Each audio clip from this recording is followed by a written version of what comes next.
ইনশাআল্লাহ আল্লাহর জমিনে আল্লাহর দ্বীনের ঝান্ডা সমুন্নত রাখতে, আল্লাহর পয়গম্বরের ইজ্জতের হেফাজত করতে, এদেশের নাস্তিক্যবাদকে রুখতে, এদেশে ইসলামকে উপড়ে ফেলার সকল ষড়যন্ত্রকে রুখার জন্য যদি এর চেয়ে বড় ত্যাগ এবং কোরবানির প্রয়োজন হয়, হাসি মুখে আমরা সেই ত্যাগ করতে প্রস্তুত রয়েছি। জীবন দিতে হলে জীবন দিতে প্রস্তুত রয়েছি। সন্তানদেরকে যদি এতিম করতে হয় সেজন্য আমরা প্রস্তুত রয়েছি। স্ত্রীদেরকে যদি বিধবা করতে হয় সেজন্য আমরা প্রস্তুত রয়েছি। মায়ের বুক যদি আমাদের খালি করতে হয়, আমাদের মায়েরা বুক খালি করে চোখের অশ্রুতে তাদের কলিজার টুকরা সন্তানদেরকে মাটির নিচে খোদার হাতে সুপর্দ করবে। কিন্তু ইসলামের জন্য, ইসলামের বিপক্ষ কোন শত্রুর সাথে এক মুহূর্তের জন্য আপোষ করতে প্রস্তুত না।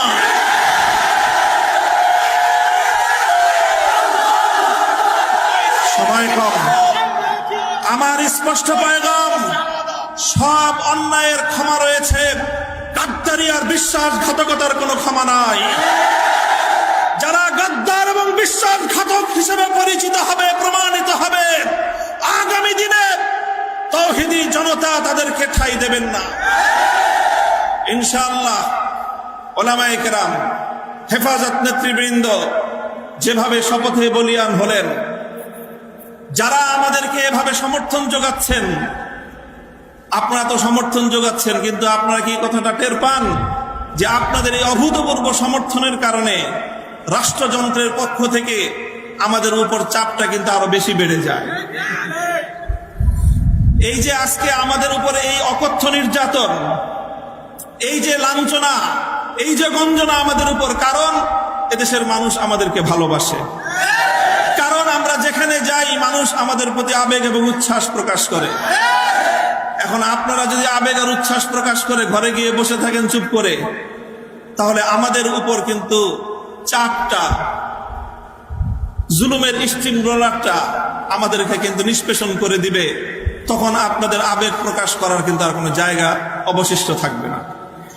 এই জন্য আমি আজ আমাদের আমির, এই জনপদের সকল আলেম ওলামার আমির, এই জনপদের কোটি কোটি তাওহীদি জনতার অবিসংবাদিত আধ্যাত্মিক রাহবার আল্লামা মুহিবুল্লাহ বাবুনগরীর এই মজমাকে সারা দেশের প্রতিনিধিত্বশীল মজমা হিসেবে গ্রহণ করে আমি জাতির কাছ থেকে জিজ্ঞাসা করতে চাই, আগামী দিনে ইসলামের কথা বলার অপরাধে, আল্লাহর পয়গম্বরের ইজ্জতের পক্ষে কথা বলার অপরাধে শাপলা চত্বরের আমার ভাইয়ের রক্তে রঞ্জিত শাহাদাতের কথা বলতে গিয়ে হঠাৎ আমার যে সকল সন্তানদের বুকগুলোকে জালিমের বুলেটের আঘাতে ঝাঁঝরা হতে হয়েছে, ব্রাহ্মণবাড়িয়ায় যেভাবে পাখির মতো গুলি করে আমার সন্তানদেরকে শহীদ করা হয়েছে, সেই সন্তানদের পক্ষে কথা বলতে গিয়ে আমাদের কণ্ঠ যদি আবার চেপে ধরবার চেষ্টা করা হয়,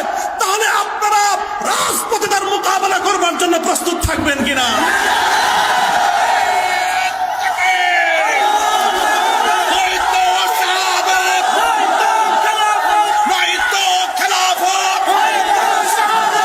সংগ্রামী সাথী ও বন্ধুগণ, কথা দীর্ঘায়িত করার অবকাশ নেই। আমি আমার দীর্ঘ কারাবন্দিত্বের সময়ে আল্লাহ পাক রব্বুল আলামিনের রহমতের উপর আমার আস্থা, অবিচল বিশ্বাস ছিল যে আল্লাহ রব্বুল আলামিন নতিজা ভালো করবেন, উত্তম ফলাফল আমাদেরকে দিবেন, সে আস্থা এবং বিশ্বাস ছিল। প্রথম দিকে যখন আমাদের মরহুম আমির হেফাজত আল্লামা জুনায়েদ বাবুনগরী হাফিজাহুল্লাহ তাআলা, তাকে আমরা জীবিত রেখে কারাগারে বন্দী হয়েছিলাম, তার উপর একটা বড় আমাদের আস্থা ছিল যে তিনি ইনশাআল্লাহ এই বন্দী মজলুম আলেমদের জন্য, শহীদ আমাদের সন্তানদের জন্য, ব্রাহ্মণবাড়িয়ায় বীর বিচারে হত্যাকাণ্ডের শিকার আমার শহীদ ভাইদের এই হত্যার বিচার আমাদের এই জন্মভূমিতে প্রতিষ্ঠিত করবার জন্য তিনি বলিষ্ঠ ভূমিকা পালন করবেন। আমাদের কারাবন্দীদের পক্ষে তিনি জাতিকে, জনমতকে সংগঠিত করবার জন্য বলিষ্ঠ ভূমিকা রাখবেন। কিন্তু আল্লাহ রাব্বুল আলামিনের ফয়সালা ছিল ভিন্ন কিছু। আমরা কারাবন্দী হওয়ার কিছুদিনের মধ্যেই সেই মর্মান্তিক শোক সংবাদটিও আমাদেরকে সহ্য করতে হয়েছে। আল্লামা জুনায়েদ বাবুনগরী রাহিমাহুল্লাহ তাআলা শাহাদাত বরণ করেছেন। আল্লামা জুনায়েদ বাবুনগরী শাহাদাত বরণ করেছেন। এরপরে অধীর উৎকণ্ঠা নিয়ে অপেক্ষার প্রহর গুনছিলাম যে আমাদের আস্থার এই মঞ্চে কে বসবেন। যখন জানতে পারলাম ওলি ইবনে ওলি, এ জাতির শ্রেষ্ঠ সন্তান, আস্থার মূর্ত প্রতীক আল্লামা শাহ মুহিবুল্লাহ বাবুনগরী হাফিজাহুল্লাহ তাআলা ইমারতের এই ঝান্ডা তিনি নিজ হাতে তুলে নিয়েছেন, সিজদায় শুকর আদায় করেছি, আস্থায় বুক বেঁধেছি যে ইনশাআল্লাহ একদিকে তিনি আরশের মালিকের সঙ্গে রাতের বেলায় চোখের অশ্রু ছেড়ে তিনি এই সংকট উত্তরণের জন্য আল্লাহ পাক রব্বুল আলামিনের সাহায্যকে জমিনে টেনে আনবার জন্য চেষ্টা করবেন। অপরদিকে তিনি জীবন দিবেন, কিন্তু কোন জালিমের রক্তচক্ষুকে পরোয়া করবেন না, কোন জালিমের সামনে তিনি মাথা নোয়াবেন না। এই আস্থা ছিল এবং আলহামদুলিল্লাহ আলহামদুলিল্লাহ আমি আমার উপলব্ধি হলো এই যতটুকু আস্থা শুরুর সূচনাতে ছিল আজ পর্যন্ত আমরা আমাদের আমির হেফাজতের থেকে তার আচার আচরণ, তার ভূমিকা আমাদের আস্থার চেয়ে বহুগুণ বেশি পেয়েছে। আমাদের আমির আল্লাহর পক্ষ থেকে আমাদের জন্য অনেক বড় নিয়ামত।